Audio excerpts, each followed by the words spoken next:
에스겔 22장 23절에서 31절. 원래 골로새서 2장 마지막을 놓고 좀 계속 기도하면서 그 말씀도 좀 준비를 했는데, 마지막으로 좀 이 말씀을 통해서 이 시대적인 상황과 우리 각자의 이 시대 안에서의 부르심, 역할들을 한 번 더 우리 본 예배, 이 금요 예배 식구들과 나눴으면 좋겠다라고 하는 마음의 부담이 있어서 이 말씀을 결국은 정해서 준비했습니다. 근데 우리 기도하는 가운데 하나님이 거기에 대한 확증을 좀 주셨어요. 오늘 이 말씀을 통해서 이 시대를 살고 있는 우리에게 주시는 하나님의 음성을 함께 듣기를 원합니다. 에스겔서 22장 23절에서부터 31절 말씀, 우리 한 목소리로 같이 읽겠습니다. 시작.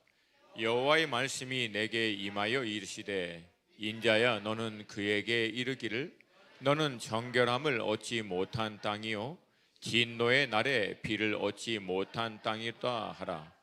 그 가운데에서 선지자들의 반역함이 우는 사자가 음식물을 움킨 같았도다.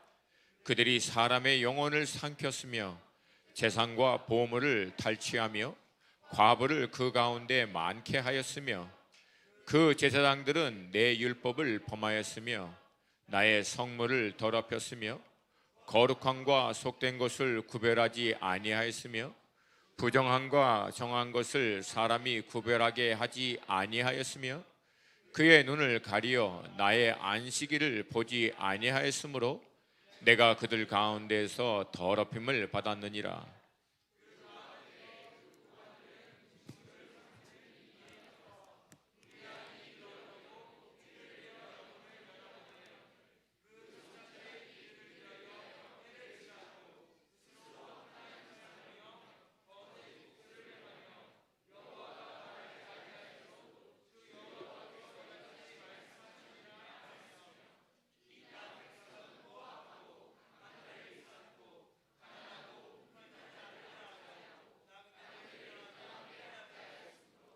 이 땅을 위하여 성을 쌓으며 성 무너진 데를 막아서서 나로 하여금 멸하지 못하게 할 사람을 내가 그 가운데에서 찾다가 찾지 못하였으므로 내가 내 분노를 그들 위에 쏟으며 내 진노의 불로 멸하여 그들 행위대로 그들 머리에 보응하였느니라.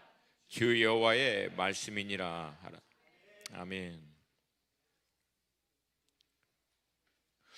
오래전 인도네시아의 달리라고 하는 마을에 어떤 사람의 부주의로 말미암아 들불이 번져서 마을 전체는 물론이고 마을 주변의 이 모든 산림을 다 태워서 그야말로 황폐하게 되는 사건이 일어났습니다. 그 사건으로 말미암아서 마을은 뭐 말할 필요도 없이 주변의 모든 일대가 다 잿더미로 변해서 건기만 되면 가뭄이 극심하게 들고 우기만 되면 홍수가 빈번하게 일어나서 중국에는 마을 전체가 농사 하나도 제대로 짓지 못해서 극심한 빈곤에 시달릴 수밖에 없게 되었습니다. 이때 한 남성이 그 마을을 위해서 자기가 할 수 있는 일을 고민하다가 상품 가치가 있는 정향나무 씨앗을 팔아서 오히려 더 비싼 값을 지불하고 별로 상품 가치가 오히려 없는 바얀나무 씨앗을 사서 나무를 심기 시작했습니다. 주변에 있는 사람들은 너무 힘들고 어려운 상황이 되더니 이 사람이 드디어 제정신이 아니고 미쳤는가 보다라고 생각했지만, 주변에 있는 사람들을 상관없이 이 사람은 20년 동안 바얀나무 2만 그루를 100만 평 동안 100만 평이라고 하는 어마어마한 땅에 이 바얀나무를 심어서 나중에는 그 일대 전체가 어마어마한 초목을 이룰 수 있도록 했습니다. 그랬더니 놀랍게도 건기에는 이 수분이 필요한 곳에 곳곳이 이제 들어가게 되고, 또 우기에는 이 물이 범람한 것이 드디어 멈추게 되는 일이 일어났습니다. 알고 보니까 이 바야나무는 어마어마하게 큰 이 줄기와 몸을 이루면서 수분을 그 뿌리 중심으로 보유하고 있는, 그래서 건기는 필요한 곳에 수분을 공급하고 우기에는 어마어마한 수분을 흡수하여 저장하는 역할을 했던 나무인 것을 알 수 있었습니다. 결국 이 사람의 그런 헌신을 통해서 이 마을 전체는 회복하여 그때부터 농사를 다시금 시작할 수 있게 되었고, 급기야는 이 극심한 빈곤에서부터 벗어날 수 있게 됐다라고 했습니다. 이 사디만이라고 하는 이 한 사람이 마을 전체를 완전히 살려낸 것입니다. 모두가 낭망하고 원망하고 있을 때, 이런 일이 일어나지 않았어야 했는데 라고 얘기하면서 푸념만 하고 있을 때, 이 사람은 마을을 위해서 자신이 할 수 있는 한 가지 일을 생각하고 그 일을 묵묵히 20년 동안 수행한 것입니다. 여러분, 이 예화는 한 사람의 역할이 얼마나 중요한가를 우리에게 보여주고 있고, 아울러 아무도 어떤 일을 시도하지 않을 때 오직 한 가지 일이라도 묵묵히 그 일을 꾸준히 한 결과가 얼마나 놀라운가라고 하는 것을 우리에게 보여주고 있는 사례입니다. 저는 이 예화를 대하면서 성경 가운데 한 인물이 자동적으로 제 마음 가운데 떠올랐습니다. 혹시 누구인지 아실까요? 노아. 누구예요? 누가 대답했어요? 노아? 그래, 내가 책 줄게요, 하나. 할렐루야. 예. 뭐 무조건 대답한다고 다 주는 건 아니고 일이 끝났어요. 노아가 저는 자동적으로 떠오른 거예요. 여러분, 노아 시대에 모든 사람들이 패역해요. 불법을 행하고 하나님을 다 떠났을 때 노아 한 사람만 하나님 앞에 의인으로 서서 하나님의 말씀에 따라 묵묵히 100년 동안 방주를 짓습니다. 여러분, 노아가 그 방주를 지었을 때 주변에 있는 사람들이 뭐라고 얘기했을까요? 비라고 하는 개념을 이해하지 못하는 때, 더구나 홍수라고 하는 것에 대한 이해가 부족할 때 상중턱에서 어마어마한 배를 만들고 있는 노아를 향해서 주변에 있는 사람들이 얼마나 비웃고 얼마나 놀렸겠습니까? 근데 노아는 주변에 있는 사람들이 뭐라고 얘기하고 뭐라고 반응하든 상관없이 하나님의 말씀에 따라 묵묵히 그 일을 100년 동안 순종한 것입니다. 사랑하는 여러분, 우리 믿음의 사람들에게는 이게 좀 필요합니다. 할렐루야. 저는 이걸 전문 용어로 믿음의 곤조라고 부릅니다. 믿음의 곤조. 누가 뭐라고 얘기하든 내가 기도하고 말씀 가운데 하나님 앞에 씨름하고 이 공동체가 하나님 앞에 씨름하고 몸부림치면서 받은 주님의 음성과 말씀이 있다면 주변에 있는 사람들이 뭐라고 얘기하고 상황과 환경이 어떠든 흔들리지 않고 그 말씀과 그 음성에 순종하며 나아갈 수 있는 믿음, 자유함, 이게 우리 가운데 필요한 줄로 믿습니다.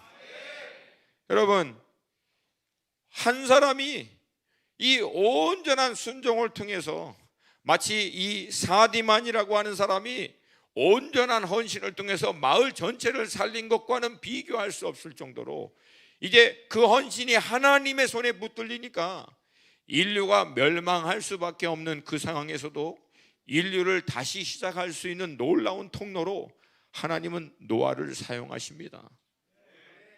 저는 그래서 여러분, 한 사람의 역할의 중요성이 얼마나 대단한지 여기에 대해서 다시 한번 늘 깨닫습니다.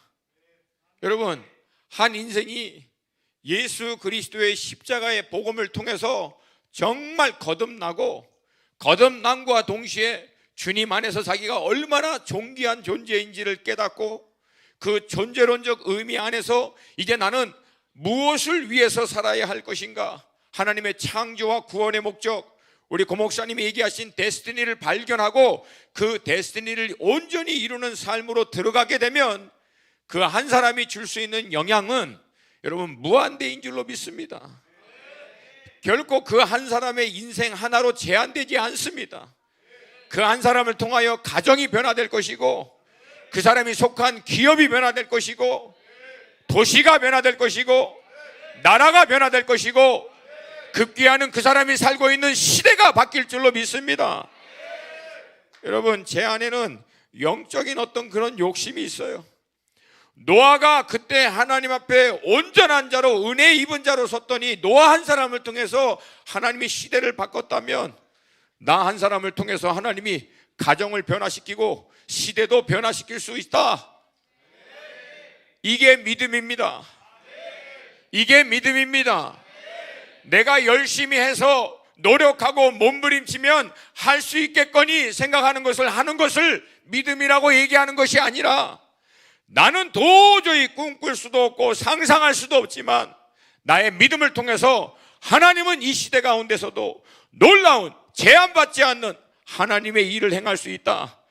믿고 그 믿음을 바라보고 순종하는 것이 곧 믿음인 줄로 믿습니다. 이 믿음이 우리 가운데 충만할 수 있기를 주님의 이름으로 축복합니다.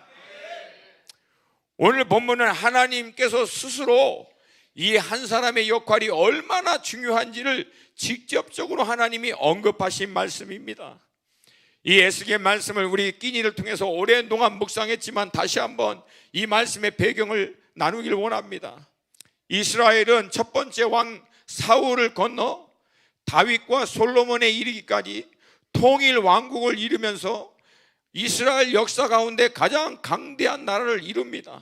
그러나 안타깝게도 솔로몬의 아들인 르호보암 때 이 이스라엘은 남왕국 유다와 북왕국 이스라엘로 나눠지게 됩니다. 그러나 북왕국 이스라엘의 첫 번째 왕인 여로보암에서부터 마지막 왕인 호세아까지 모두가 하나님을 떠나 패역한 왕이 되어 불법을 행하다가 결국은 아시리아에 의해서 722년에 멸망을 당합니다. 아시리아는 그렇게 북방을 중심으로 어마어마한 강대국을 이루었지만 자기 밑에 있는 속국인, 무너졌던 바벨론의 옛 터의 속국인 신흥 바벨론이 갑자기 일어나면서 아시리아도 한순간에 무너지게 됩니다. 여러분, 나라의 흥망성쇠는 뭐 정치를 잘하고 외교를 잘해서가 아니라 하나님의 손안에 있는 줄로 믿습니다. 하나님의 손안에 있는 줄로 믿습니다. 그 민족이 하나님의 경륜 안에 아직 하나님의 계획 가운데 아직 쓰임받을 목적과 이유가 있다면 하나님이 붙들어 줄 것이고, 아니면 어떤 나라 어떤 민족도, 로마도 그 어마어마한 알렉산더의 헬라 제국 같은 나라도 한순간에 무너질 수밖에 없다라고 하는 거예요. 여러분, 우리나라는 불행하게도 오랜 역사 가운데 어마어마하게 큰 강대국 사이에 늘 껴 있습니다. 여러분, 전 세계 200개가 넘는 나라 가운데 우리가 10번째, 11번째 하는데도 빚을 못 내는 이유가 진짜 센 사람들이 양쪽에 있기 때문에 그 양쪽이. 그럼에도 불구하고 여러분, 한국 역사를 배우면 맨날 깨지고 터지고 얻어맞고 침략당하고. 여러분, 근데 기적이 뭔지 아세요? 그렇게 두들겨 맞았는데도 아직도 살아있어, 이 나라가. 그럼에도 불구하고 이 나라가 아직도 존재하고 있다라고 하는 거예요. 이건 여러분 기적입니다. 이건 기적이에요, 여러분. 그 이유는 이 민족과 이 나라를 향한 하나님의 계획이 아직도 있다라고 믿는 거예요. 할렐루야, 할렐루야. 저는 하나님께서 이 민족을 통해서 놀라운 일을 행하실 줄로 믿습니다. 결국 여러분, 아시리아는 신흥 바벨론에 의해서 그냥 한순간에 몰락해버립니다. 바벨론은 그렇게 아시리아를 치고 난 다음에 여세를 몰아서 남아있는 남왕국 유다를 605년에 쳐서 1차로 다니엘과 함께 모든 왕족과 귀족, 그러니까 쓸만한 사람들은 다 데리고 가버린 거예요, 포로로. 그리고 몇 년 후에 597년에 2차로 다시금 또 남왕국 유다를 칩니다. 그때 오늘의 본문의 저자인 에스겔과 8,000명의 용사들, 1,000명이 넘는 기술자들을 다 포로로 끌고 갑니다. 그렇게 끌고 간 다음에 남왕국 유다에 남아있는 사람은 정말 별 볼 일 없는 사람만 남아놓은 거예요. 쓸모가 있는 모든 사람들을 그렇게 다 끌고 가버린 거예요. 그렇게 포로로 끌려가고 난 다음에 다섯째 되던 해에 593년에 그발 강가에서 에스겔이 하나님의 선지자로서의 부르심을 받습니다. 여러분, 포로로 끌려갔는데 하나님이 선지자로 부르신 거예요. 이거 얼마나 놀라운 사실인지 몰라요. 여러분, 하나님이 불렀다는 얘기는 아직 소망이 있다는 거예요, 없다는 거예요? 여러분, 소망을 다른 데 두지 마세요.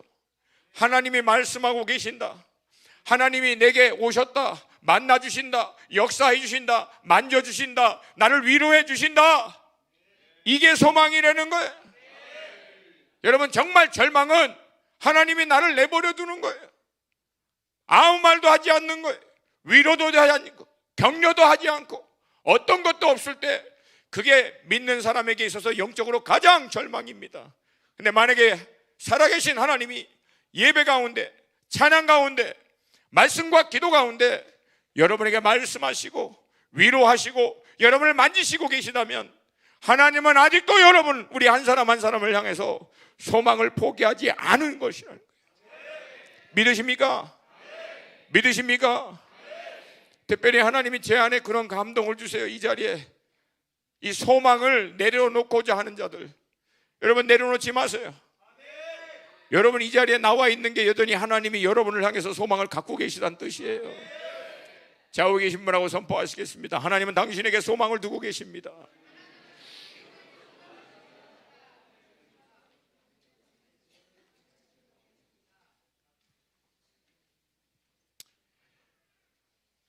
에스겔은 선지자로 부르심을 받은 다음 22년 동안을 하나님의 말씀을 선포합니다.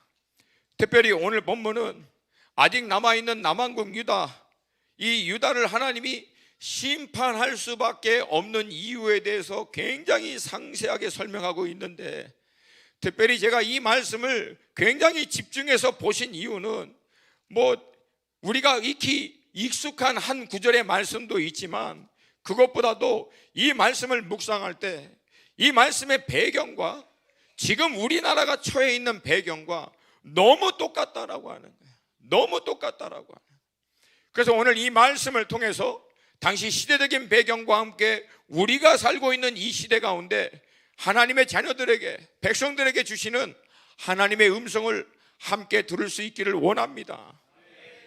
앞에서 언급한 대로 에스겔서 전체는 네 부분으로 나눠집니다. 첫 번째 부분은 1장부터 24장으로서 에스겔이 선지자로 부르심을 받은 것과 남아있는 남한국 유다의 계속적인 심판에 대한 메시지인데, 우리가 읽은 오늘 이 22장은 그 심판의 거의 끝자락에 이르는 말씀입니다.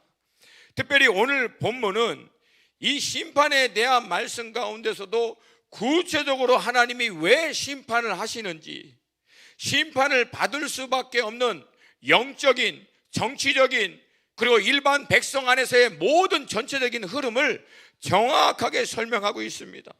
가장 먼저 하나님이 이 백성을 이렇게 심판할 수밖에 없는 1차적인 이유가 선지자들에게 있습니다. 근데 재미있는 것은 이 선지자와 제사장과 고관들과 백성들에 대한 심판의 메시지를 하기 전에 앞뒤 문맥을 따져서 보면 약간 좀 생뚱맞은 본문이 갑자기 중간에 껴있는 것 같은 느낌이 들 때가 있어요. 그게 바로 24절 말씀입니다. 여러분 24절 함께 좀 읽겠습니다. 시작.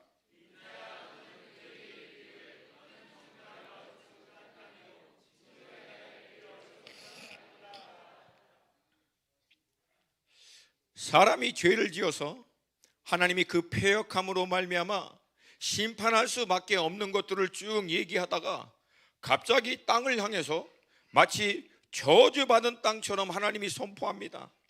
여러분 이 땅이 근데 어느 땅이에요? 남아있는 남한국 유다, 예루살렘을 중심으로 한 이스라엘 땅을 얘기합니다. 근데 이 동일한 땅에 대해서 신명기는 전혀 다른 말씀을 합니다. 신명기 말씀 같이 한번 좀 보겠습니다. 26장 8절과 9절 말씀 시작.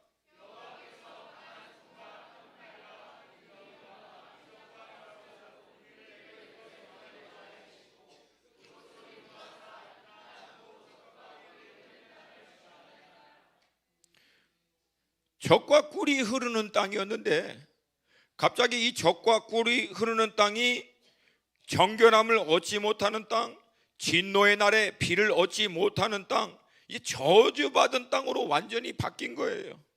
여러분 땅이 왜 갑자기 이렇게 바뀌었습니까? 땅은 원래 똑같은 땅인데 무엇으로 말미암아 젖과 꿀이 흐르는 땅이 비도 얻지 못하는, 정결함도 얻지, 회복이 안 된다는 거예요. 그런 땅으로, 저주받은 땅으로 완전히 바뀌었습니까? 여러분, 그 이유를 알려면 창세기 3장에 나와 있습니다.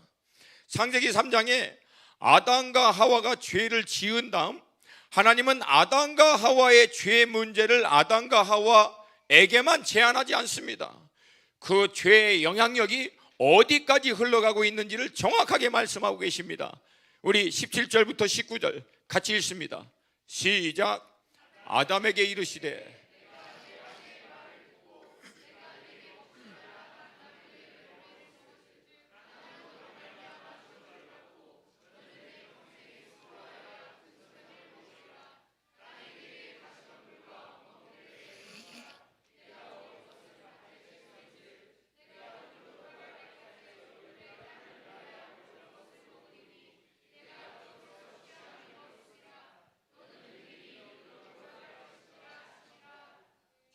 아멘. 죄는 아담과 하와가 지었는데 그 죄의 결과가 땅에까지 미치게 된 것입니다. 이전에는 젖과 꿀이 흐르는 땅이었는데 저주받는 땅이 돼버리고, 이전에는 사람이 살기에 가장 좋은 환경의 땅이었는데 이제는 엉겅퀴가 나고 가시가 나는 땅으로 변한 것입니다. 왜 그렇게 바뀌었어요? 바로 사람의 죄로 말미암아 일어난 것입니다. 근데 여러분, 반대로 선교 현장 가운데 들려오는 소식 가운데 이전에는 너무 척박한 땅, 뭐 하나 심어도 제대로 나지 않는 그런 메마른 땅이, 이제 그 땅에 있는 영혼들이 예수의 복음을 듣고 회개하고 주님 앞에 돌아오고 난 다음 다시 농사를 시작했더니 이전에는 한 번도 상상할 수 없는 어마어마한 농산물이 그냥 막 재배되고 일어난 것에 대한 간증들을 우리는 종종 듣게 됩니다. 여러분, 땅이 바뀌었나요? 아니에요. 땅이 바뀐 게 아니라 땅 위에 살던 사람이 바뀐 거예요. 사람이 바뀌었더니 저주받아야 마땅할 사람에서 이제는 축복을 받을 수 있는 하나님의 백성으로 바뀌었더니 그 사람으로 말미암아 땅이 축복을 받은 겁니다. 할렐루야, 할렐루야. 하나님은 모든 피조 세계를 축복하실 때 사람을 통하여 축복을 하십니다. 사람을 통하여 하나님이 그 역사를 행하십니다. 아멘입니까? 근데 여러분, 이 영역을 좀 더 실제적이고 구체적인 영역으로 좀 저는 실제적으로 접근하기를 원합니다. 여러분, 사람을 통해서 땅이 축복을 받고 변화되는 것과 똑같이 우리 각 사람이 있는 영역이 여러분 한 사람 한 사람을 통하여 변화될 줄로 믿습니다. 믿습니다. 좀 더 구체적이고 좁은 의미에서 나 한 사람으로 말미암아 내가 속한 가정이 변화되고, 직장이 변화되고, 기업이 변화되고, 도시가 변화되고, 나라가 변화될 수 있는 근거는 바로 그 땅, 그 가정에, 기업에, 나라에 있는 그 사람이 하나님의 축복의 대상으로 바뀔 때 그 사람을 통하여 하나님이 그 사람이 속한 그 영역을 변화시키고 축복시킨다라고 하는 것입니다. 여러분, 그런 예가 너무나 많습니다. 여러분, 저희 가정에 영적인 볼모지였어요. 어느 누구 하나 예수 믿지 않는 가정인데 예수 믿고 난 다음에 저를 통해서 저희 어머니, 형제들, 고모님들, 저희 집안 배경을 일일이 다 얘기하면 여러분 오래 걸립니다. 아주 거친 집안이어서. 근데 그런 집안에 특별히 저희 고모님 내일 이제 또 보러 가는데 여자 깡패 같은 분이 있었어요. 남자하고 가죽장갑 끼고 싸우던 사람이었어요. 예? 노량진에 그 우두머리하고 결혼하신 아주 그냥 배경이 화려하신 분입니다. 근데 지금은 그분이 권사님 돼서 영혼들 위해서 기도하면서 눈물 흘리고 전도하시고, 몸 불편한 그 정신적으로 어려운 그 많은 형제들 일일이 다 쫓아다니면서 섬기시면서 예수 믿어야 돼, 예수 믿어야 살아. 지금 그러고, 저는 여러분 하나님이 살아계신 게 그분을 통해서 봐요. 그분을 절대 바뀔 수가 없는 분이었거든요. 근데 여러분, 그 이유가 뭔지 아세요? 저희 어머님 초등학교도 못 나오신 그런 분이셨는데 예수 믿고 나서 정말 주님의 사랑과 은혜를 경험하고 난 다음에 그런 그 집안의 관계가 어떻게 됩니까? 저희 어머니하고 고매가 시동생, 신우, 그런 신우가 저희 어머니에게 어떻게 했겠어요? 뭐 머리 잡아당기고 뭐 욕하고 뭐 별일 다 했겠죠.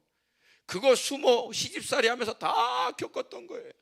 근데 예수 만나고 주님의 사랑을 경험하니까 저는 지금도 기억나요. 저희 어머니 무릎 꿇고 기도하면서 우리 정순이, 우리 귀순이, 저희 그 고모님들 이름 불러가면서 예수 믿고 구원받게 해주세요. 그것도 다 구원받게 해주세요. 10년, 20년이 넘도록 그 기도하신 거예요. 근데 여러분 그렇게 기도했더니 바뀐 거야. 할렐루야. 그렇게 황폐했던, 그렇게 뭐 저주받은 그런 인생 같은 막 그냥 그렇게 거칠었던 사람들이 다 바뀐 거예요. 할렐루야. 여러분 우리 한 사람을 통해서 가정 변화됩니다. 직장 변화됩니다. 이 민족 변화됩니다. 시대도 변화됩니다. 할렐루야. 우리 좌우에 계신 분하고 선포하시겠습니다. 당신을 통하여 변화됩니다.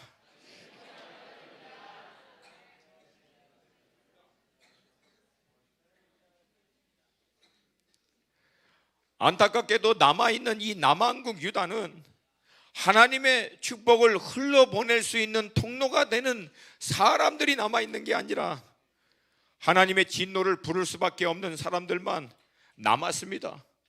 더 안타까운 것은 특별히 종교 지도자들이라고 하는 사람이 하나님의 오히려 축복의 통로가 아니라 하나님의 심판의 통로 같은 역할을 했다라고 하는 사실입니다.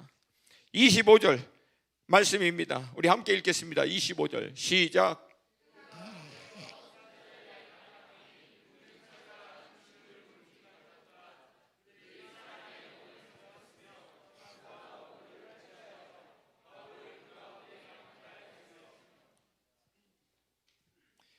각 시대마다 하나님 앞에 나아가 하나님의 말씀을 받고 그 시대를 살고 있는 백성들에게 하나님의 말씀을 대언하고 선포함으로 하나님의 말씀이 인도하시는 큰 방향으로 인도해야 할 선지자가 하나님의 말씀과 음성에 따라 그 시대에 살고 있는 백성들을 인도하는 것이 아니라 완전히 육적인 사람이 돼서 육의 방향으로 사람들을 인도하고 있는 거예요. 우는 사자가 음식물을 움킨 같았도다. 탐심을 얘기합니다. 사람의 영혼을 삼켰으며 재산과 보물을 탈취하며 자신이 갖고 있는 영적인 권위를 가지고 사람들을 다 탈취하고 착취했다라고 하는 것입니다. 굳이 설명하지 않아도 이 선지자가 어떤 모습으로 사역을 했는지는 불보듯 뻔합니다.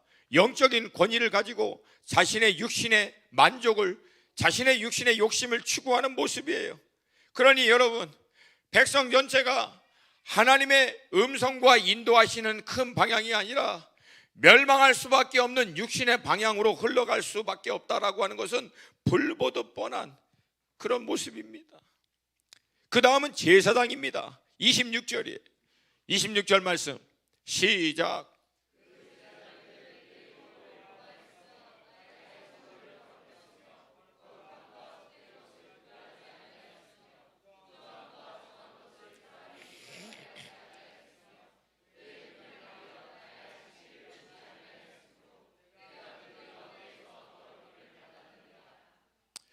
선지자와 제사장의 역할을 가장 쉽게, 명확하진 않지만 가장 보편적으로 쉽게 구분한다면 선지자는 하나님의 말씀을 계시받아 큰 방향으로 그 백성이 나아갈 수 있는 디렉션, 방향성을 제시하고 하나님의 인도하심을 쫓아 나아갈 수 있도록 한다면, 제사장은 백성들이 그 방향으로 잘 쫓아갈 수 있도록 자신을 거룩하게 성별하고 율법의 말씀을 쫓아 구체적으로 그 방향을 실제적인 삶 가운데 쫓아 나아갈 수 있도록 인도하는 사람이라고 볼 수 있습니다. 근데 그렇게 해야 할 제사장이요, 백성들을 거룩하게 구별하고 하나님의 율법의 말씀에 따라 온전히 구별된 삶을 살도록 해야 하는데 이것 자체를 무너뜨려 버렸습니다. 오늘 본문에 하나님이 에스겔을 통해서 본문 말씀 안에서 의도적으로 다른 다양한 표현으로 반복한 말씀이 있어요. 범하였으며 더럽혔으며 구별하지 아니하였으며 구별하게 하지 아니하였으며, 그러니까 하나님이 구별하도록 한 것들을 다 무너뜨려 버린 거예요. 거룩한 것과 속된 것, 옳은 것과 그른 것, 부정한 것과 정한 것, 이 모든 것들을 명확하게 말씀과 하나님의 인도하심에 따라 구별해야 하는데, 그렇게 구별됨을 통하여 거룩히 자기를 지켜 말씀을 쫓아 선지자가 인도하는 그 영적인 방향을 향해서 나아갈 수 있도록 해야 되는 제사장이 그 구별됨에 대한 기준을 다 허물어 버린 거예요. 그러니 여러분, 어떤 일이 일어나겠습니까? 혼란, 그리고 더 이상 옳고 그른 것들이 없어져 버리는 거예요. 여러분, 신약 교회를 헬라 원어로 보면은 에클레시아라고 부릅니다. 이 에클레시아라고 하는 단어는 두 단어의 합성어입니다. 첫 번째, 무엇 밖으로라고 하는 에크라고 하는 단어와 그 다음에 부르다라고 하는 칼레오라고 하는 단어가 합쳐서 무엇 밖으로 불러내다, 그렇게 구별해서 부른 모임, 이것이 교회라고 하는 이 어원적인 의미입니다. 즉 세상으로부터 불러내어 구별해 놓은 모임, 이게 교회라는 뜻입니다. 그래서 신약에서 종종 교회를 구별된 그리스도의 신부로도 표현하고 있고요, 그 구별됨을 통하여 궁극적으로 하나님은 교회가 섬기는 하나님의 거룩하심을 나타내도록 하셨습니다. 근데 그 거룩함을 나타내야 할, 구별됨을 통하여 하나님의 거룩함을 나타내야 할 이스라엘이 그 구별됨에 대한 기준 자체를 완전히 다 허물어 버리니까 결과가 어떻게 나왔냐면 오늘 본문에 나와 있는 끝부분입니다. 내가 그들 가운데서 더럽힘을 받았느니라. 거룩히 구별되어 하나님을 쫓아야 될 이스라엘 백성들이 그 거룩한 구별됨을 무너뜨려 버리니까 이스라엘만 욕먹고 끝나는 게 아니라 이스라엘이 거룩하게 여기고 경외하는 하나님의 이름마저도 더럽힘을 받고 욕먹게 됐다라고 하는 거예요. 여러분, 이것은 교회 안도 똑같습니다. 여러분, 교회는 세상 가운데 있지만 세상과는 구별된 그리스도의 순결한 신부로서의 몸으로 그 정체성을 유지해야 되는 줄로 믿습니다. 그게 무너져 버리면 교회가 욕을 먹는 게 아니라 교회의 머리가 되는 주님이 욕을 먹고 주님의 거룩하심이 욕을 먹게 되는 거예요. 근데 이 주님의 거룩하심이 욕을 먹게 돼버리면 무슨 문제가 생기냐면 교회가 얘기하고 있는 절대적인 구별됨, 기준, 말씀의 진리가 도매급으로 함께 넘어가 버린다는 거예요. 더 이상 안 들어요. 자기네들도 지키지 않는 말씀, 자기네들도 거룩하게 구별하여 따르지 않는 말씀으로 어디 세상에다가 얘기하냐고 오히려 핀잔을 듣게 돼버립니다. 결국 우리가 구별됨을 놓쳐버리면 우리가 믿고 있는 우리의 몸인 머리가 되시는 예수님이, 그 거룩한 이름이 욕을 먹게 된다라고 하는 것입니다. 그러므로 여러분, 우리는 이 구별됨을 지켜야 할 줄로 믿습니다. 최근에 제가 일산에 그 훈련차 갔다가 우리 일산 광림교회 박동찬 목사님과 조이풀교회 우리 조지훈 목사님과 함께 식사를 하면서 이런저런 얘기를 하는데, 여러분, 박동찬 목사님은 대형교회 목사님이십니다. 그럼에도 불구하고 이분이 청년들을 향해서 당신의 교회 안에 있는 이 청년들, 또 어느 집회에 가서 그 청년들을 볼 때마다 마음이 너무 아프다는 거예요. 왜냐하면 청년네 때 자기 몸을 거룩한 신부로서 지켜서 하나님이 예비하신 귀한 배우자에게 정결하고 아름다운 선물과 같이 구별하여 드리는 것들에 대한 하나님의 이 말씀을 나누면은요, 콧방귀도 안 낀대요. 말씀이 씨알도 안 맥히는 게 느껴진대요. 그냥 튕겨나온대요. 교회 리더십이고 웬만한 사람들에게 아무리 그런 것들을 얘기해도 그거에 대해서 진짜 심각하게 믿음으로 반응하는 사람들이 없다는 거예요.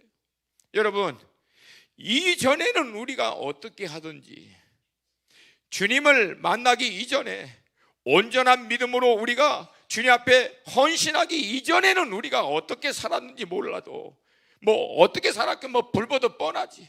육신의 정욕과 안목의 정욕과 이생의 자랑을 쫓아서 우리도 이 세상의 흐름에 맞춰서 살할 수밖에 없었죠. 그게 단 줄 알았으니까. 그러나 예수를 인격적으로 만나고 정말 예수님이 우리의 구주와 주인인 것을 믿고 그 주님을 믿고 쫓아가는 삶을 산다라고 결단한 그리스도인이라면 이제는 자신을 거룩하고 정결하게 지켜야 될 의무와 사명감이 우리 가운데 있어야 될 줄로 믿습니다.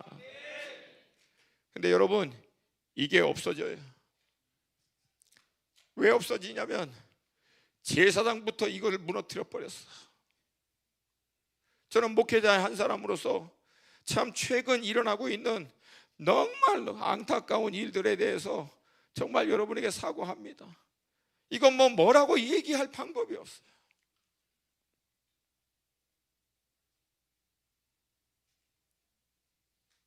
위에서부터 그러니 밑엔들 오죽하겠나라고 할 수밖에 없는 그런 상황이 너무나 도처에 많이 일어나요. 그러나 여러분, 모두가 다 그럴지라도 우리가 이 복음의 진리를 정말 믿고 있다면 우리만큼은 우리 자신을 정결하게 지켜내야 될 줄로 믿습니다. 남편 된 자, 아내 된 자들은 가정을 지키시고, 우리 형제와 자매는 가정을 이루기 전까지, 이전에는 몰라도 주님을 만난 이후부터는 자신을 정결하게 지켜 그리스도의 귀한 신부와 신랑으로 여러분의 배우자에게 여러분을 준비하여 드릴 수 있기를 주님의 이름으로 축복합니다. 그 다음은 고관들인 정치조사들과 나라의 위정자들입니다. 27절 말씀이에요. 27절 우리 한 목소리로 같이 읽겠습니다. 시작.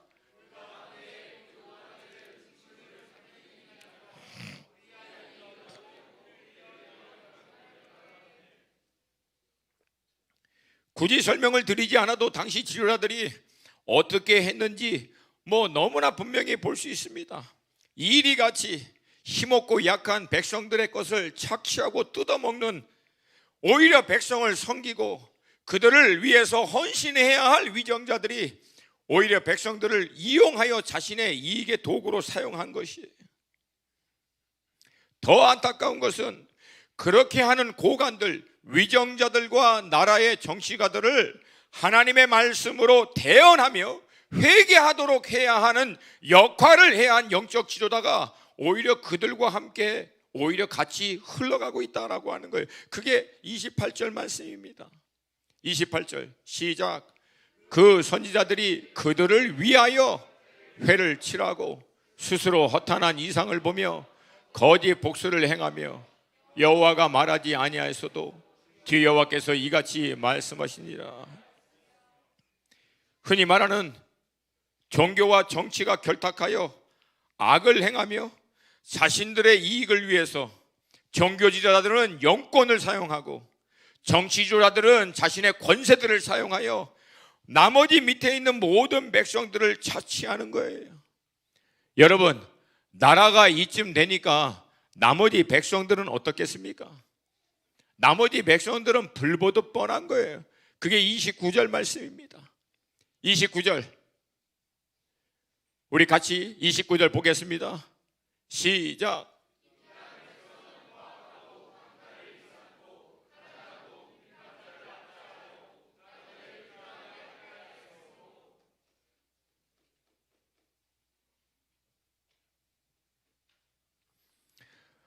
말할 필요가 있겠습니까? 이제 백성들을 보니까 일반인 사람들이 하는 표현을 빌자면 높은 것들이 다 해먹고 믿는 것들이 더 하니까 이제 우리라고 가만히 있겠느냐, 거의 될 대로 되라. 우리도 오히려 어차피 이렇게 될 바에야 우리 자신이 살아남기 위해서, 우리도 우리의 이익을 취하기 위해서 그냥 막무가내로 서로 뜯어먹고 막 빼앗고 착취하는 거의 양육강식과 같은 사회가 이제 큰 대세와 이 물줄기를 이루어 나라 전체를 완전히 덮어버리고 있는 것입니다.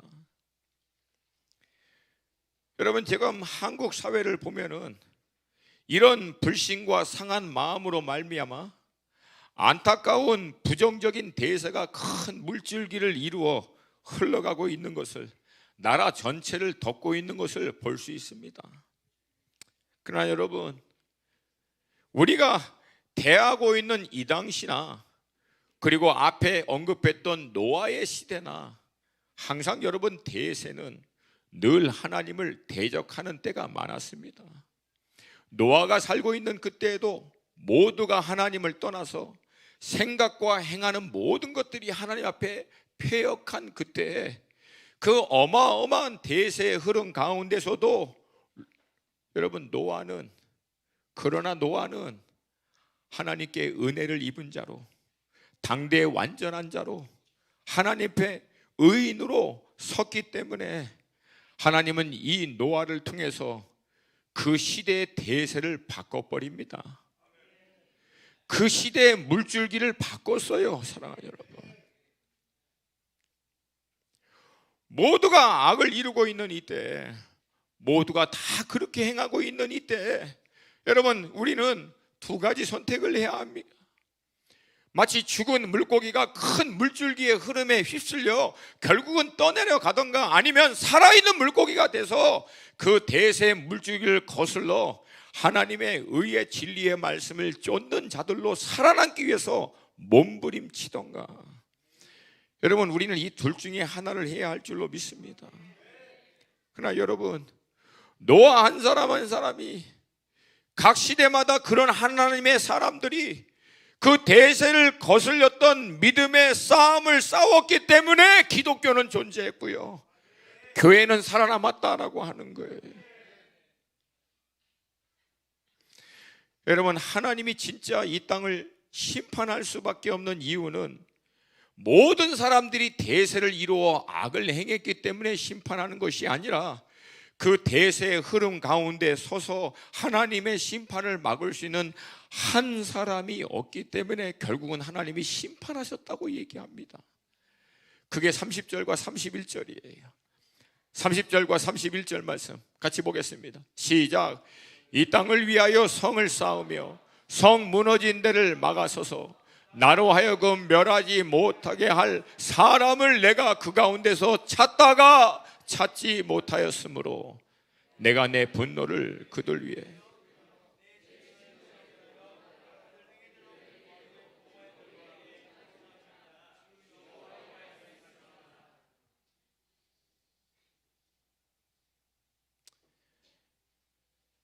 여러분, 인도네시아 달리 이 마을의 예화처럼 큰 들불로 마을 전체가 잿더미가 되고 모두가 원망하고 부정적이고 포기하는 것들이 마을 전체의 대세로 덮고 있는 그때에 한 사람이 그러면 이 마을을 위해서 나는 무엇을 할 수 있는가를 놓고 고민하고 몸부림친 결과 나무를 심기 시작하고 20년을 그 일을 지속하고 결국은 마을 전체를 바꿔버립니다. 여러분, 이 예화는 실화입니다.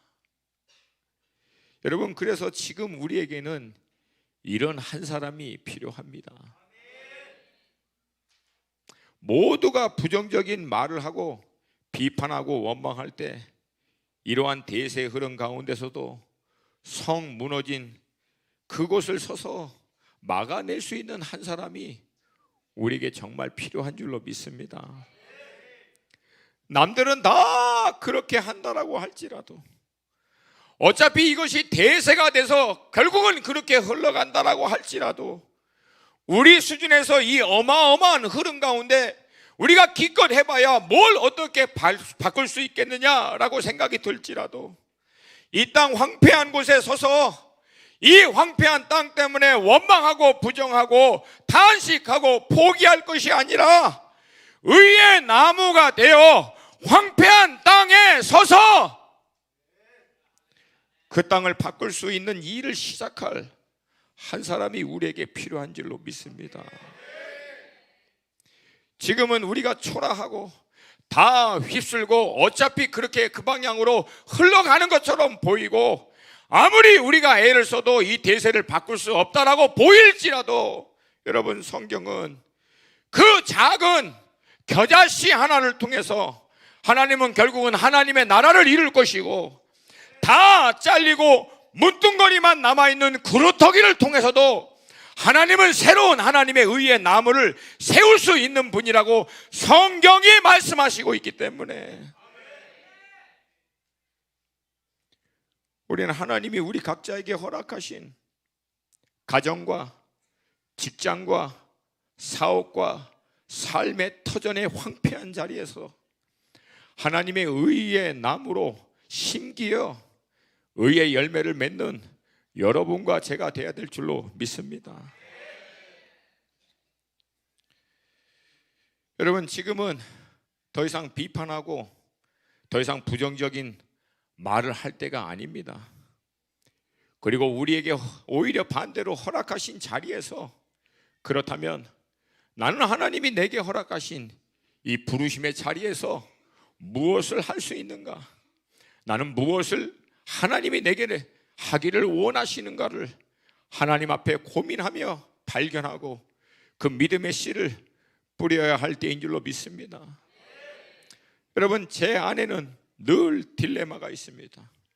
그 딜레마는 하나님이 제 안에, 제 마음 가운데 주신 비전과 그 부르심은 늘 제가 도저히 생각할 수 없는 크고 놀라운 아시아에 하나님의 군대가 일어나고, 중동 안에서도 하나님의 놀라운 군대들이 일어나고, 열방을 향해 나아가서 하나님의 복음의 말씀을 증거하는 수백 수천 수만의 젊은 영혼들이 중국과 한국과 아시아에서, 또 중동 안에서도 남아있는 모든 민족과 족속과 방언에까지 즐거이 헌신하는 새벽 이슬과 같은 청년들이 일어나는 것을 꿈꾸고 헌신하는데, 실상 하나님이 제게 허락하신 자리에서 제가 감당하는 것은 그냥 상심한 영혼 하나 격려하고 세우고, 이번에 일본 갔을 때도 오사카에 평신도 리더 한 사람이 개척하여 세웠던 교회 막 성장하려고 하니까 또 풍파 가운데 휩쓸려서 휘청거리고 있는 교회 가서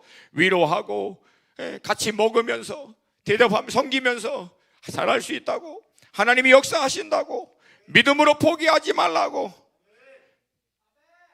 동경에 가서 선교사 한 가정 18년 동안 알고 지냈던 그 부녀 아버지와 그 딸, 믿음 가운데 늘 휘청거리고 있지만 다시 가서 몸은 피곤하지만 1시간 넘게 걸려서 거기까지 가서, 비록 그냥 많은 말은 아니지만 단 10분 15분 짧은 말을 나누고 함께 기도하면서 하나님이 당신을 일본 땅에 믿음의 귀한 씨앗으로 사용하실 거라고 위로하고 격려하고, 중동에 가서는 이건 뭐 수백 수천이 일어나도 현찰판에, 열정적으로 부르짖으며 일어나도 현찰판에 기도하다가 순교할 것 같은 그런 마음을 갖고 있는 사람들 대상으로 어떻게 하든지 이 사람이 그리스도의 군사가 돼서 다른 중동의 나라로 선교할 수 있는 것을 위해서 몸부림치는, 여러분, 갖고 있는 비전과 생각은 큰데 실상 실질적인 삶의 자리에서 하나님이 내게 맡겨주신 것은 한 사람, 몇 명,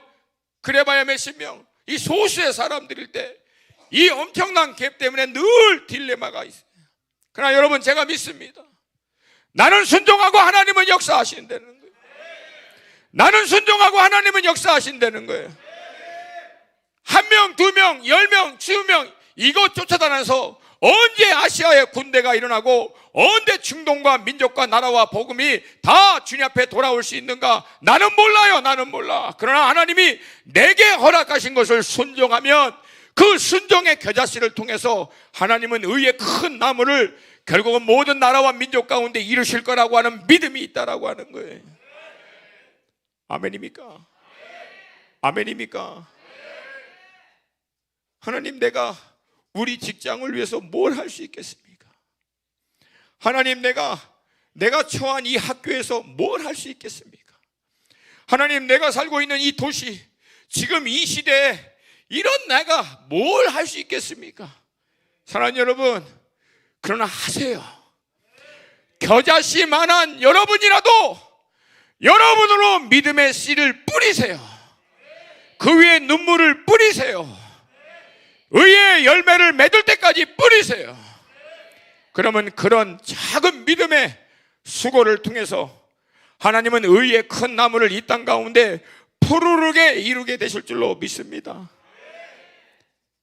여러분, 이게 하나님 나라의 예수님의 가르침입니다. 예수님 이 땅에 가난한 목수의 아들로 오셔서 12명 제자, 그것도 별 볼 일 없는 사람들 세워놓고 당시 대제사장, 서기관, 바리새인, 종교 지도자들과 로마라고 하는 어마어마한 압박하는 나라 가운데서 영적으로 하나님의 나라가 일어날 것은 감히 생각할 수 없는 모든 상황과 환경에서도 예수님은 12명에게 그 명령을 하시고 성령님을 보내셔서 지난 2000년 동안 결국 그 일을 해내셨습니다. 그러므로 여러분, 반드시 됩니다. 반드시 됩니다. 여러분, 저는 교회는 절대 무너지지 않는다라고 하는 확신이 있습니다. 왜? 2000년 동안 교회를 무너뜨리려고 했던 공동체, 집단, 나라, 권력은 다 무너졌는데 교회는 아직도 있어요. 사람들이 아직도 이걸 몰라. 뭔 방법을 동원하고 뭔 수단을 써도 교회는 절대 안 무너집니다. 왜? 2000년 동안 증명돼서 안 무너진다고. 아멘입니까? 하다못해 교회 스스로가 부패해서 타락했는데도 그 가운데 하나님이 의의 하나님의 나무를 다시금 만들어냈어요. 그러므로 여러분, 교회는 반드시 승리합니다. 교회를 이루고 있는 여러분 한 분 한 분은 반드시 승리합니다. 여러분, 우리가 포기하지만 않으면, 믿음의 씨를 뿌리는 것을 포기하지만 않으면 겨자씨만한 우리의 믿음을 통해서 주님은 반드시 역사할 줄로 믿습니다. 아멘입니까? 제가 이 말씀을 준비하면서 기도했어요. 하나님, 성 무너진 데를 서서 막아설 수 있는 한 사람 제가 되고 싶어요. 저도 되고 싶어요.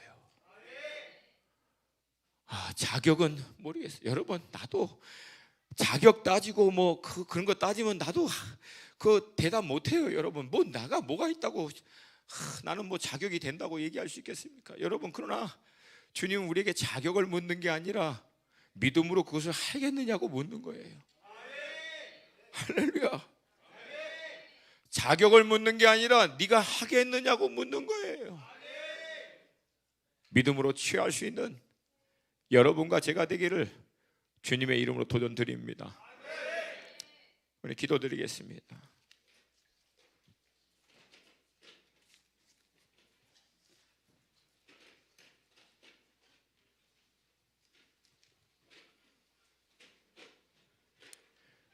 우리 다 함께 좀 자리에서 일어나시겠습니다.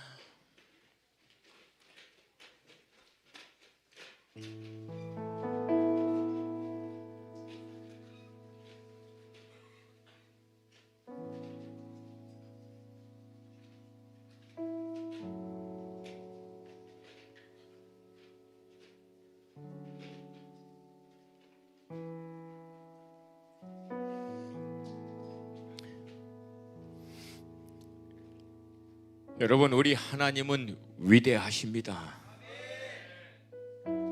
우리 하나님은 멋있으시 분이십니다. 그분에게는 불가능이 없으십니다. 여러분, 정말 믿으십니까? 우리 하나님에게는 불가능이 없으십니다. 모든 것을 가능케 하시는 분이십니다. 근데 그 하나님의 모든 것을 가능케 하시는 하나님의 역사를 하나님이 행하시는 통로는 우리의 믿음입니다. 그 믿음은 다른 게 아니에요. 하나님, 그 일을 나를 통하여 하나님이 행하십시오 하고 나를 하나님께 내어드리는 거예요. 그리고 하나님께서 내게 주시는 말씀을 순종하면 하나님 반드시 그 일을 행하실 줄로 믿습니다. 아멘. 의인의 간구는 역사하는 힘이 많으니, 믿으십니까? 우리의 간구를 하나님이 들으심을 믿습니까? 그리스도 예수 안에서 죄사함을 받아 자녀된 권세를 회복한 우리의 기도를 지금 하나님이 들으시는 줄을 믿으십니까? 그러면 여러분, 이 시간 오늘 이 본문의 말씀에 따라 우리 함께 기도하기를 원합니다. 가장 먼저는 선지자와 제사장인 영적인 리더들을 위해서 기도하십시다. 두 번째는 고관들인 모든 위정자들과 정치자들을 위해서 기도하십시다. 세 번째는 백성들인 이 나라, 이 땅에 우리 대한민국 백성들을 위해서 기도하기를 원합니다. 그리고 마지막으로는 성 무너진 데 서서 이 무너진 것을 막을 수 있는 한 사람으로 나를 사용해 달라고 우리 자신을 위해서 기도하십시다. 이 시간 이 기도에 좀 적극적으로 침노하는 마음으로 참여하기를 원하시는 분들은 앞으로 좀 나와서 함께 기도하기를 원합니다.